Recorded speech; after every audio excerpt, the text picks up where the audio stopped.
1944ರಿಂದ 1965 ತನಕ ಜೀವನ ಅಂತ ಹೇಳಿ ಒಂದು ಮಾಸ ಪತ್ರಿಕೆಯನ್ನ ಅವರು ನಡೆಸ್ತಾರೆ. ಅದರ ಎಡಿಟರ್ ಆಗಿ ಸಂಪಾದಕೀಯನ್ನು ಬರೀತಾರೆ. ಅದು ಕನ್ನಡದಲ್ಲಿ.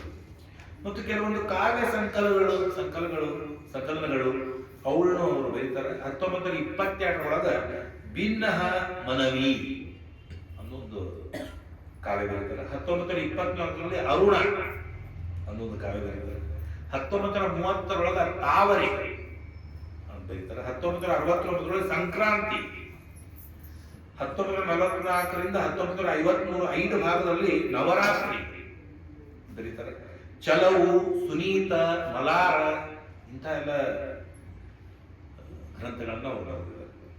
ಮತ್ತು ನಾಟಕಗಳು ಸಾಕಷ್ಟು ನಾಟಕಗಳು. 1923 ಶಾಂತ, ಸಾವಿತ್ರಿ, ಉಷಾ ಇಂಥ ಎಲ್ಲ ನಾಟಕಗಳು ಬರೆದಿದ್ದಾರೆ. 1923 ತಾಳಿಕೋಟೆ. 1932 ಶಿವಛತ್ರಪತಿ ಅನ್ನೋ ಒಂದು ನಾಟಕ ಬರೀತಾರೆ. 1938 ಕಾಕನಕೋಟೆ ಅನ್ನೋ ಒಂದು ನಾಟಕ ಬರೀತಾರೆ. ಇದರ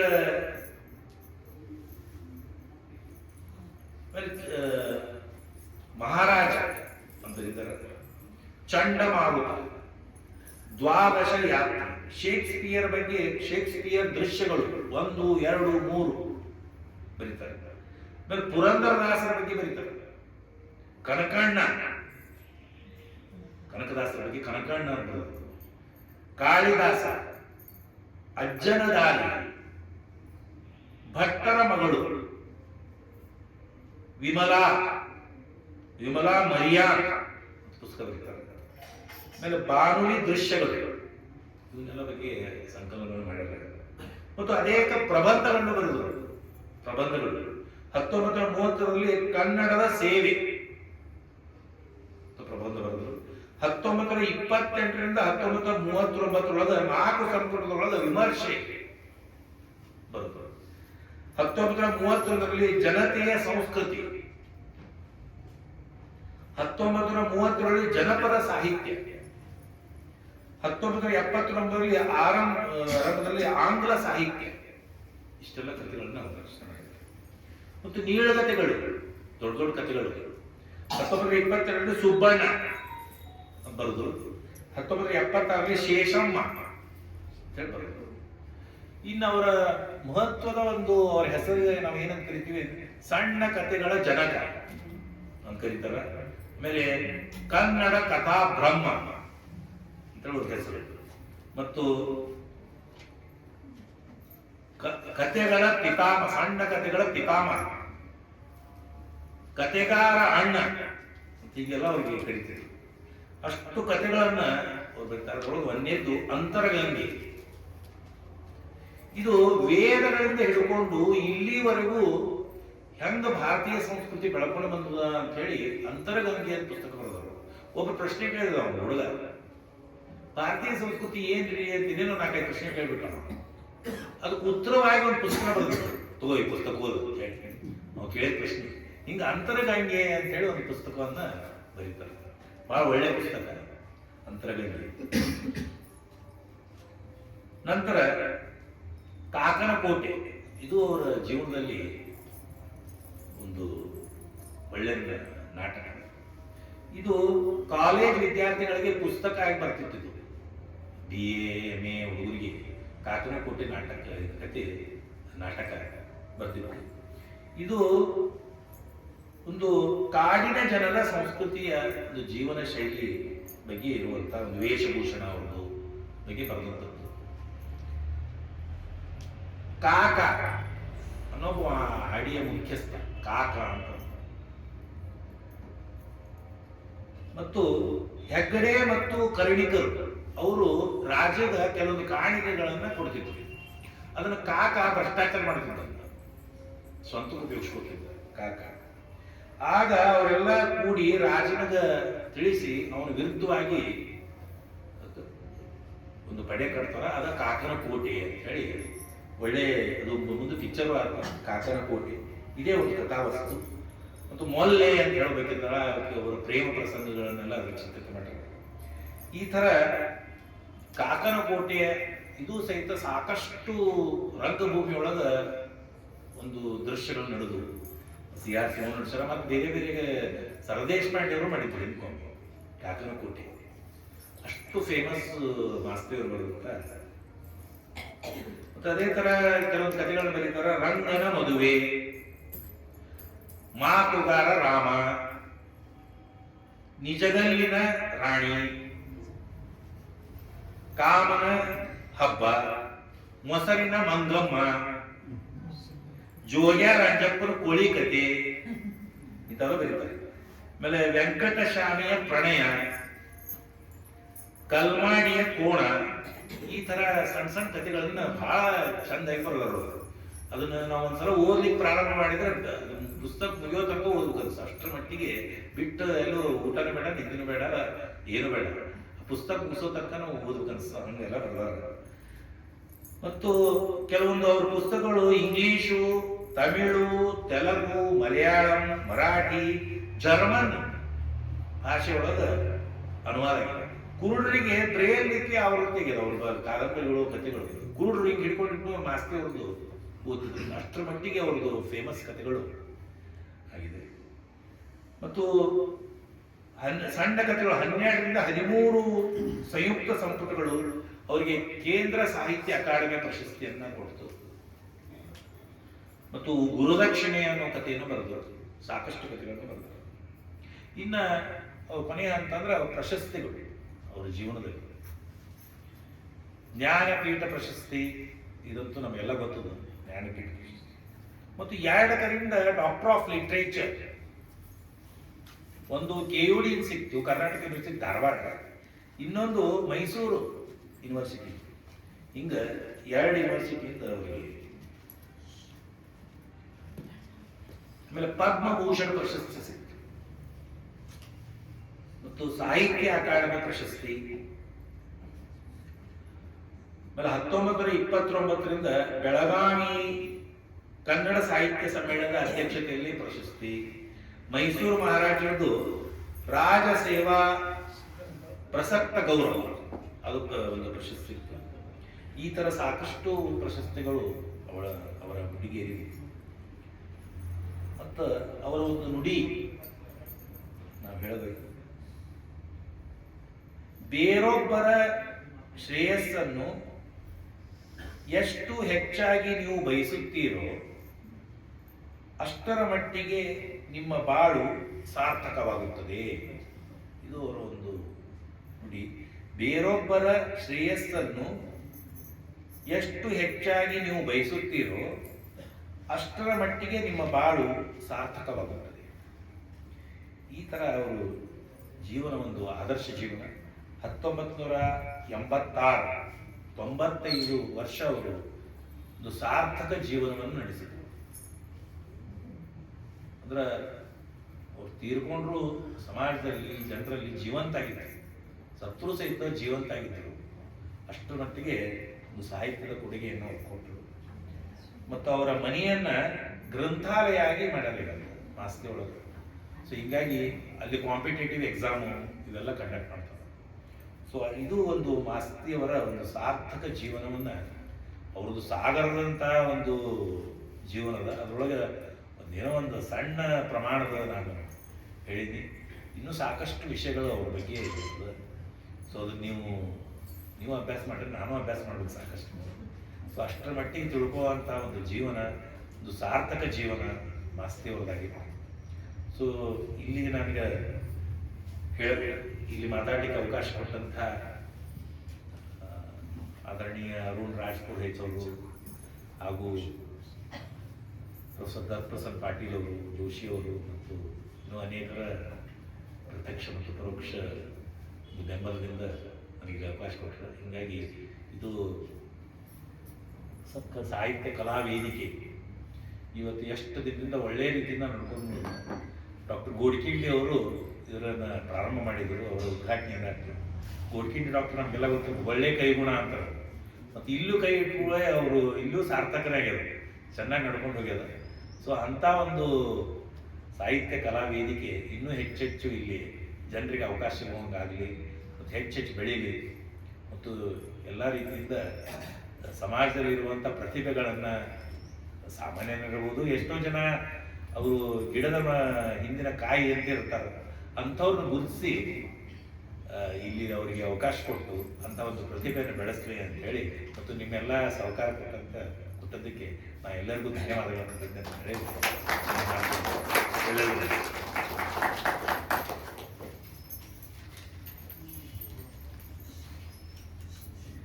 ಮಾಸ್ತಿಯವ್ರ ಬಗ್ಗೆ ಬಹಳಷ್ಟು ವಿಷಯಗಳನ್ನು ಬಹಳ ಅರ್ಥಪೂರ್ಣವಾಗಿ ಮತ್ತು ಬಹಳ ಮನಮುಟ್ಟುವಂತೆ ನಮ್ಮೆಲ್ಲ ತಿಳಿಸ್ಕೊಟ್ಟಂಥ ಉಪನ್ಯಾಸವನ್ನು ನೀಡಿದಂಥ ಸಂತೋಷ್ ಸರ್ ಅವರಿಗೆ ತುಂಬ ಹೃದಯದ ಧನ್ಯವಾದಗಳು. ಮಾಸ್ತಿಯವ್ರ ಬಗ್ಗೆ ಯಾರಾದರೂ ಹಿರಿಯರು ಓದಿದರೆ ತಮ್ಮ ಅಭಿಪ್ರಾಯಗಳನ್ನು ಏನಾದರೂ ಅಥವಾ ಚರ್ಚೆ ಮೂಲಕ ಹೇಳಿದರೆ ಒಂದು 10 ನಿಮಿಷ ಅವಕಾಶವಿದೆ, ತಾವು ದಯವಿಟ್ಟು ಚರ್ಚೆ ಮಾಡ್ಬೋದು ಅಂತ ತಮ್ಮಲ್ಲಿ ವಿನಂತಿ ಮಾಡ್ತಾ, ಇತ್ತೀಚೆಗೆ ನಾನು ಓದಿದ ಒಂದೆರಡು ಸಂಗತಿಗಳನ್ನು ಸರ್ ಅವರ ಉಪನ್ಯಾಸಕ್ಕೆ ಆ್ಯಡ್ ಮಾಡೋಣ. ಬೇಂದ್ರೆಯವರಿಗೆ ಮತ್ತು ಮಾಸ್ತಿಯವರಿಗೆ ಬಹಳ ಒಳ್ಳೆಯ ನೆನಪು. ಬೇಂದ್ರೆಯವರಿಗೆ ಯಾಕೋ ಏನೋ ಅವರಷ್ಟು ದೊಡ್ಡ ಕವಿಗಳಾಗಿದ್ದರೂ ಕೂಡ ಜೀವನದಲ್ಲಿ ಒಂದು ವೃತ್ತಿಯ ನಿಖರತೆ ಅಥವಾ ಒಂದು ವೃತ್ತಿಯ ಭದ್ರತೆ ಅವರಿಗೆ ಇಲ್ಲದೆ ಹೋಗುತ್ತೆ. ಅವಾಗ ಇದನ್ನೆಲ್ಲ ಗಮನಿಸ್ತಾರೆ ವಿಕ್ರ ಗೋಕಾಕ್ ಅವರು ಮತ್ತು ಮಾಸ್ತಿಯವರು. ಹೀಗಾಗಿ ಮೇಲಿಂದ ಮೇಲೆ ದ.ರಾ. ಬೇಂದ್ರೆ ಅಂತ ಒಬ್ಬ ಬಹಳ ದೊಡ್ಡ ಕವಿಗೆ ಆರ್ಥಿಕ ಸುಭದ್ರತೆಯನ್ನು ಒದಗಿಸಿಕೊಳ್ಬೇಕು ಅನ್ನುವಂತಹ ಒಂದು ಕಾಳಜಿ, ಕಳಕಳಿ ಮಾಸ್ತಿ ವೆಂಕಟೇಶ ಅಯ್ಯಂಗಾರರಿಗೆ ಸದಾ ಇರ್ತದೆ.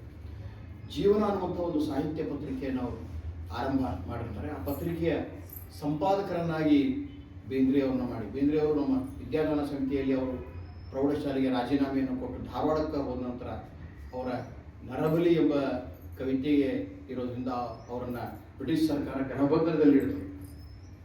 ಗೃಹಬಂಧನದಲ್ಲಿ ಅಷ್ಟೇ ಅಲ್ಲ, ಅವ್ರು 10 ವರ್ಷ ಎಲ್ಲಿಯೂ ಮಾಸ್ತರಾಗಿ ಅವರಿಗೆ ಸೇವೆಯನ್ನು ಯಾರು ಕೊಡಬಾರದು ಅಂಥೇಳಿ, ಹೀಗಾಗಿ ಅವರ ಆರ್ಥಿಕ ಪರಿಸ್ಥಿತಿ ಭಾಳ ಕಠಿಣ.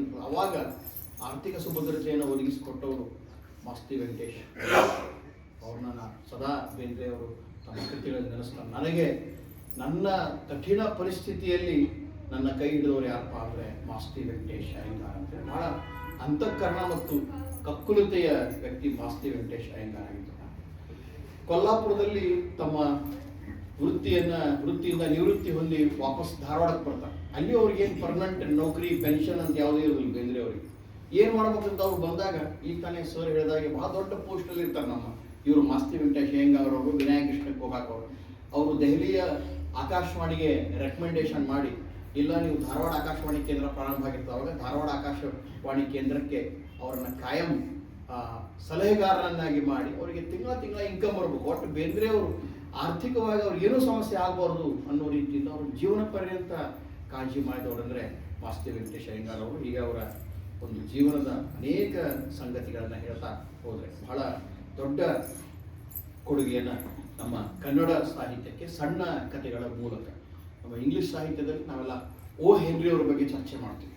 ಓ ಹೆನ್ರಿ ಅವರು ಅವರ ಸಣ್ಣ ಕಥೆಗಳು ಹೇಗಿರ್ತಾವೆ ಅಂದರೆ ಒಂದು ಬಹಳ ಅತ್ಯದ್ಭುತವಾದಂತಹ ನಿರೂಪಣೆ, ಕೊನೆಗೆ ಒಂದು ವಿಶೇಷವಾದಂಥ ಒಂದು ಟ್ವಿಸ್ಟ್, ಒಂದು ಅದೊಂದು ಪಂಚ್ ಅಂತ ಕರಿತೀವಿ ನಾವು ಆಡುಭಾಷೆಯಲ್ಲಿ.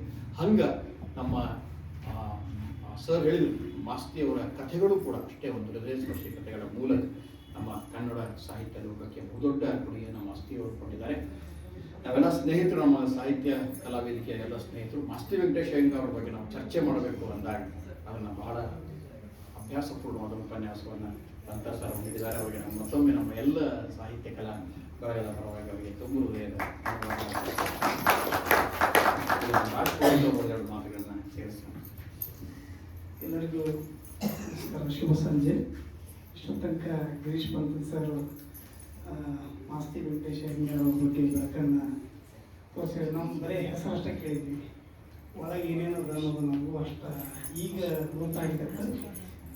ಈಗ ನಾನು ಚರ್ಚೆ ಮಾಡುವಂಥ ವಿಷಯ ಅಥವಾ ನಾನು ಇಡುವಂಥ ಪ್ರಶ್ನೆ ಮಾಸ್ತಿ ವೆಂಕಟೇಶ್ ಅಯ್ಯಂಗಾರ್ ಸಲುವಾಗೆಲ್ಲ ಈಗ ಸಾಕಷ್ಟು ನಾವು ಈಗ ಇದು 7ನೇ ಕಾರ್ಯಕ್ರಮ ಮಾಡಲಿಕ್ಕಂಥದ್ದು. ಅದಷ್ಟು ನಾವೆಲ್ಲ ದೊಡ್ಡವರು ಅಷ್ಟ ಬರ್ಲಿಕ್ಕೀವಿ ಕಾರ್ಯಕ್ರಮಕ್ಕೆ. ಇಂಥ ಕಾರ್ಯಕ್ರಮದಲ್ಲಿ ಮಕ್ಕಳನ್ನು ಕರ್ಕೊಂಡು ಬಂದರೆ ಏನಾಗ್ತದೆ, ಆ ಸಾಹಿತ್ಯದ ಬಗ್ಗೆ ಗೊತ್ತಾಗ್ತದೆ. ಏನಾಗಿದೆ ಅಂತಂದ್ರೆ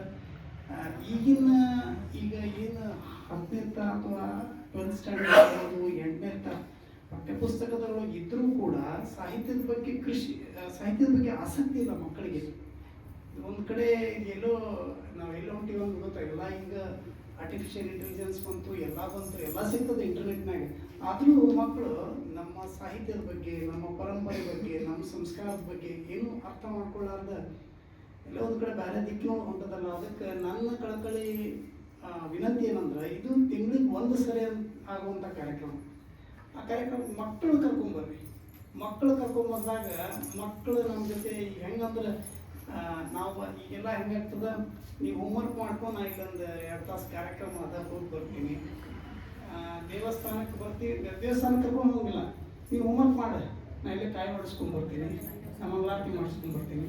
ಮಕ್ಕಳನ್ನ ಕರ್ಕೊಂಡು ಹೋಗ್ಬೇಕಾಗ್ತದೆ. ಎಲ್ಲದಕ್ಕೂ ಮಕ್ಕಳನ್ನ ಕರ್ಕೊಂಡು ಹೋದಾಗ ಕೆಲವೊಂದಿಷ್ಟು ಏನು ಅಂತಂದ್ರೆ, ನಾವು ಹೇಳಿದ್ರೆ ಕೇಳಂಗಿಲ್ಲ, ನಾವು ಅನುಸರಿಸಿದ್ರೆ ಅವು ಅನುಸರಿಸ್ಕೊಂಡು ಬರ್ತಾವೆ ಅಂತ ಹೇಳಲಿಕ್ಕೆ ನಾನು ಇಷ್ಟಪಡ್ತೀನಿ. ಆದಷ್ಟು ನಮ್ಮ ಸಾಹಿತ್ಯ ಕಲಾ ವೇದಿಕೆ ಏನು ನಾವು ವೇದಿಕೆ ಅಂತ ಮಾಡ್ಕೊಂಡಿವಿ, ನನ್ನ ಕಳಕಳಿ ಏನಂತಂದ್ರೆ ಅಥವಾ ನನ್ನ ಕೋರಿಕೆ ಏನಂತಂದ್ರೆ, ಮಕ್ಕಳ ಆದಿಯಾಗಿ ಬರಬೇಕು ಅನ್ನೋ ಒಂದು ಆಸೆ ಅದ. ಅದಕ್ಕೆ ನಾನು ಎಷ್ಟೊತ್ತಿದ್ದು ಇವತ್ತೊಂದು ದಿವಸ ನಾಳೆ ನನ್ನ ಮಗಳ ಸಣ್ಣಕ್ಕಿದ್ದು ಒಂದು ಎಕ್ಸಿಬಿಷನ್ ಅದ, ಚಾರ್ಟ್ ಟಿಕೆಟ್ ಮಾಡೋದು ಅಂತ ಹೇಳಿಬಿಟ್ಟಾಳ. ಇಲ್ಲಾಂದ್ರೆ ಕುಟುಂಬದ ವತಿಯಿಂದ ನಾನು ಅಲ್ಲಿಂದ ಧಾರವಾಡದಿಂದ ಇಲ್ಲಿ ಬರ್ತೀನಿ ಈ ಕಾರ್ಯಕ್ರಮಕ್ಕೆ. ಅದಕ್ಕೆ ನಾವೆಲ್ಲರೂ ಇಲ್ಲೇ ಗದಗಿನವರಾಗಿರೋದ್ರಿಂದ ಅಥವಾ ಬೆಳಗೇರಿ ಆಗಿರೋದ್ರಿಂದ ಮಕ್ಕಳಿಗೆ ಒಂದು ದಿವಸ ಹೋಮ್ವರ್ಕ್ ನಾಳೆ ಮಾಡಿದ್ರೆ ನಡೀತದೆ. ಅದಕ್ಕೆ ಇಂಥ ಒಂದು ಕಾರ್ಯಕ್ರಮಗಳಿಗೆ ಕರ್ಕೊಂಡ್ಬಂದಾಗ ಮಕ್ಕಳಲ್ಲಿರುವಂಥ ಜಾಣ್ಮೆ ಅಥವಾ ಮಕ್ಕಳಲ್ಲಿ ಅವು ಎಂತಿಂಥ ಅವರಲ್ಲಿ ಪ್ರತಿಭೆಗಳು ಅಡಿಗೆದ ಗೊತ್ತಿಲ್ಲ, ಇಂಥ ಕಾರ್ಯಕ್ರಮಗಳನ್ನು ನೋಡೋದ್ರಿಂದ ಅವ್ರು ಮುಂದೆ ದೊಡ್ಡ ದೊಡ್ಡ ವ್ಯಕ್ತಿತ್ವವನ್ನು ನಿರ್ಮಾಣ ಮಾಡ್ಕೊಳ್ಳಿಕ್ಕೆ ಅವಕಾಶ ಸಿಕ್ಕಂಗೆ ಆಗ್ತದೆ ಅಂತ ಹೇಳಲಿಕ್ಕೆ ನನಗೆ ಖುಷಿ ಅನಿಸ್ತದೆ. ಏನಾದರೂ ಹೇಳೋದಿದ್ರೆ ಅಥವಾ ಚರ್ಚೆ ಮಾಡೋದಿದ್ರೆ ಮಾಡ್ಬೋದು.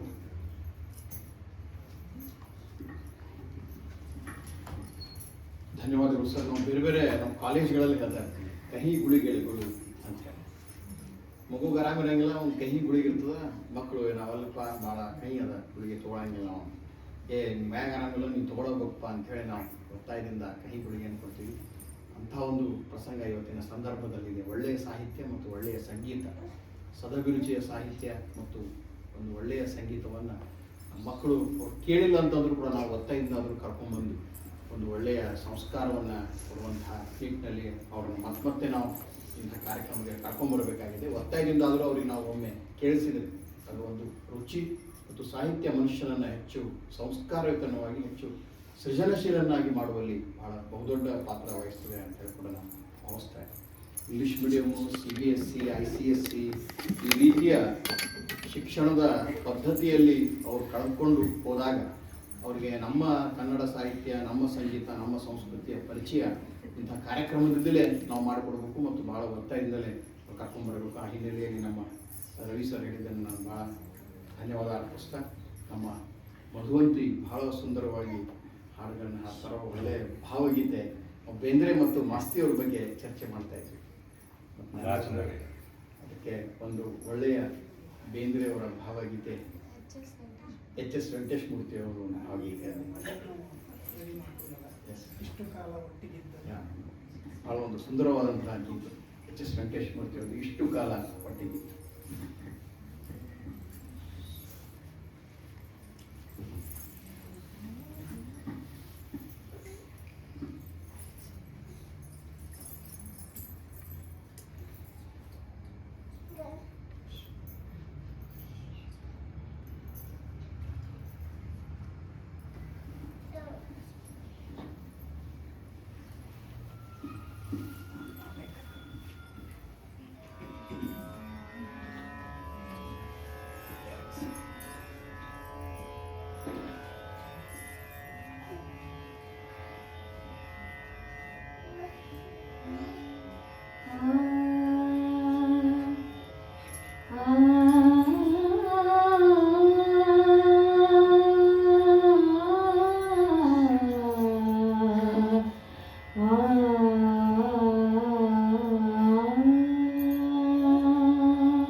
ಗರಿ ಸಗರಿ ಸರಿ ಸಗರಿ ಗರಿ ಸ ಸಗಮಧ ಪ ಗಮನಿದ ಪ ಗಮನಿದ ಪ ರಮ ಪದ ಗರಿ ಸನಿದ ನಿರೇ ಸ ಸದಾ ಕಾಲ ತಪ್ಪುವಂತೆ ಮರೆವಾಗಿಯೋ ಮಣ್ಣ ಮುತ್ತು ದೊರಕಿದೇನೋ ನೀಲಿವಾನಿಗೆ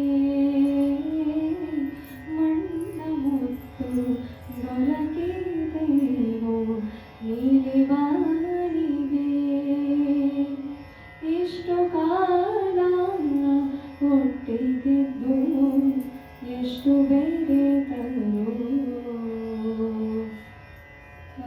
ಅರಿತೆವೇನು ನಾವು ನಮ್ಮ ಅಂತರಾಳವ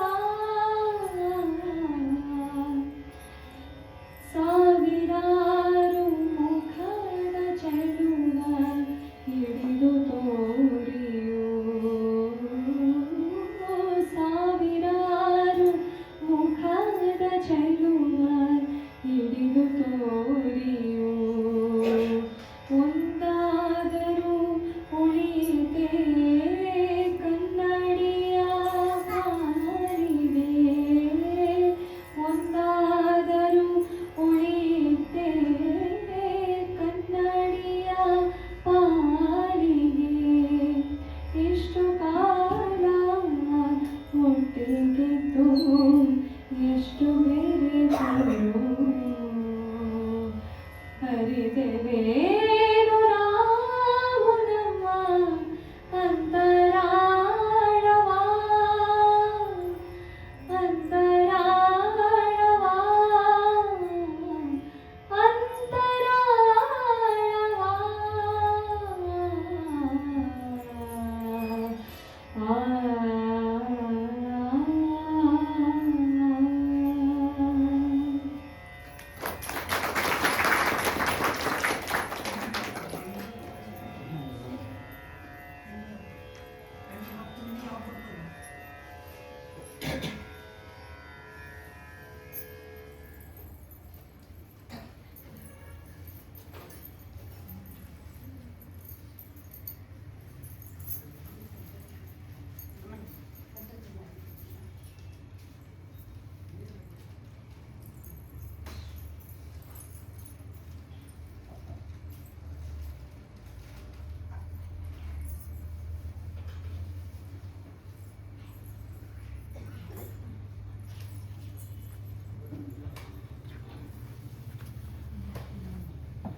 ಮುಚ್ಚುಮರೆಯಿಲ್ಲದೆ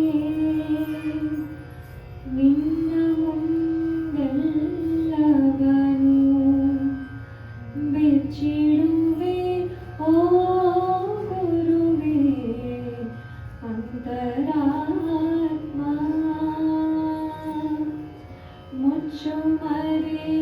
ಮುಚ್ಚುಮರೆಯಿಲ್ಲದೆ ನಿನ್ನ ಮುಂದೆಲ್ಲವನು ಬೆಚ್ಚಿಡುವೆ ಓ ಗುರುವೇ ಅಂತರಾತ್ಮ ಪಾಪವಿದೆ ಪುಣ್ಯವಿದೆ ನರಕವಿದೆ ನಾಕವಿದೆ ಪಾಪವಿದೆ ಪುಣ್ಯವಿದೆ ನರಕವಿದೆ ನಾಕವಿದೆ ಸ್ವೀಕರಿಸೋ ಗುರುವೇ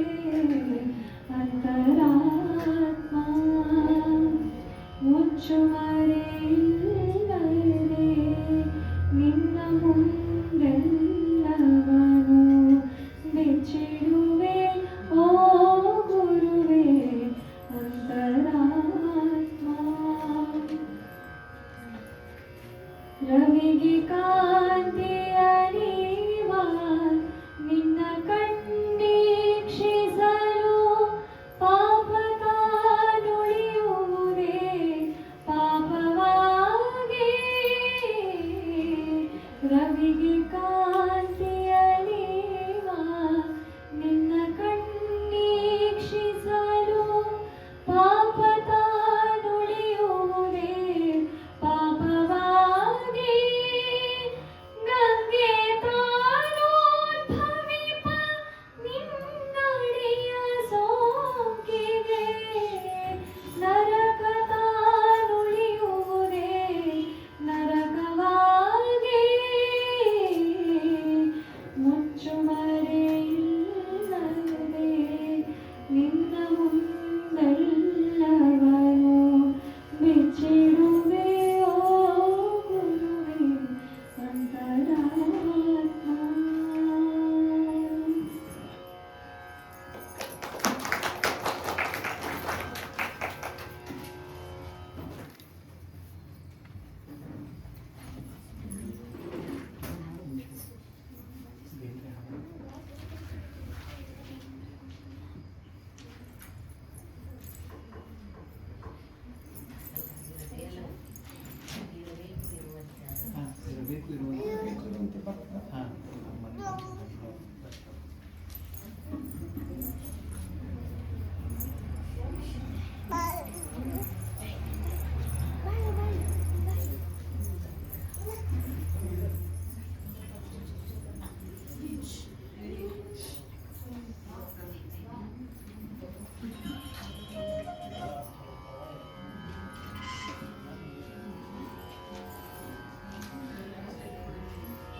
ಇರಬೇಕು ಇರುವಂತೆ ತೊರೆದು ಸಾವಿರ ಚಿಂತೆ ಮಳೆ ಸುರಿಸಿ ಹಗುರಾದ ಮುಗಿಲಿನಂತೆ ಇರಬೇಕು ಇರುವಂತೆ ತೊರೆದು ಸಾವಿರ ಚಿಂತೆ ಮಳೆ ಸುರಿಸಿ ಹಗುರಾದ ಮುಗಿಲಿನಂತೆ ಮಳೆ ಸುರಿಸಿ ಹಗುರಾದ ಮುಗಿಲಿನಂತೆ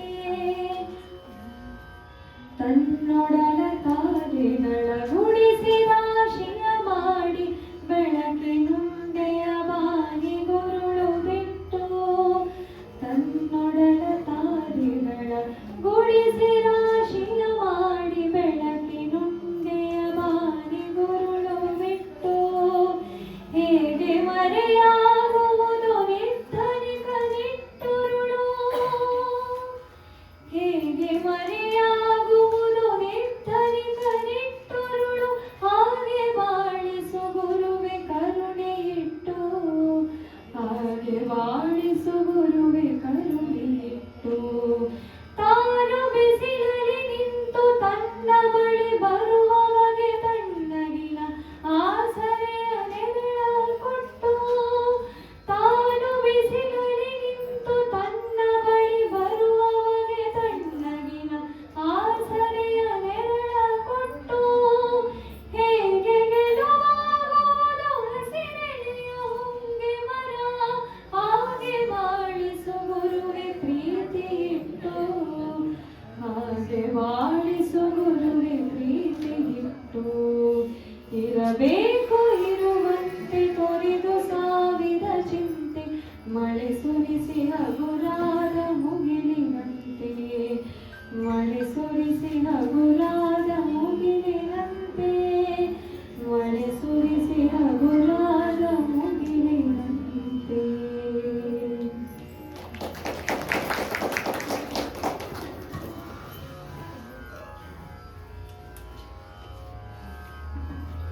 ಬಹಳ ಸುಶ್ರಾವ್ಯವಾಗಿ ಭಾವಗೀತೆಗಳನ್ನು ಪ್ರಸ್ತುತಪಡಿಸಿದಂತಹ ಮಧುವಂತಿಯವರಿಗೆ ತುಂಬ ಹೃದಯದ ಧನ್ಯವಾದಗಳನ್ನು ಅರ್ಪಿಸುತ್ತಾ ಇದೀಗ ನಮ್ಮ ಸಾಹಿತ್ಯ ಕಲಾವೇದಿಕೆಯ ಪರವಾಗಿ ನಮ್ಮ ಇವತ್ತಿನ ಅತಿಥಿ ಉಪನ್ಯಾಸಕರಾದ ನಮ್ಮ ಆತ್ಮೀಯ ಸ್ನೇಹಿತರಾದ ಗಿರೀಶ್ ಪಂತರವರಿಗೆ ಗೌರವಾರ್ಪಣೆ.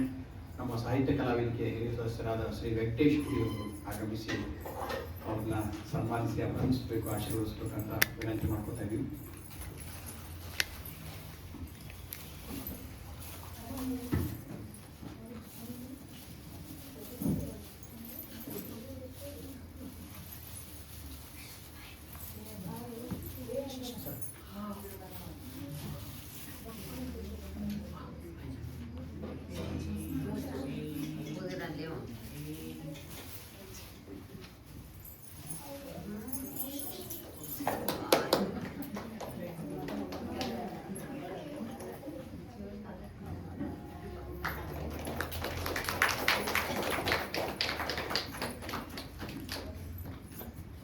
ನಮ್ಮ ರವೀಂದ್ರ ಜೋಶಿ ಅವರು ನಮ್ಮ ಸಾಹಿತ್ಯ ಕಲಾವೇದಿಕೆಯ ಪರವಾಗಿ ಪುಸ್ತಕಾರ್ಪಣೆಯನ್ನು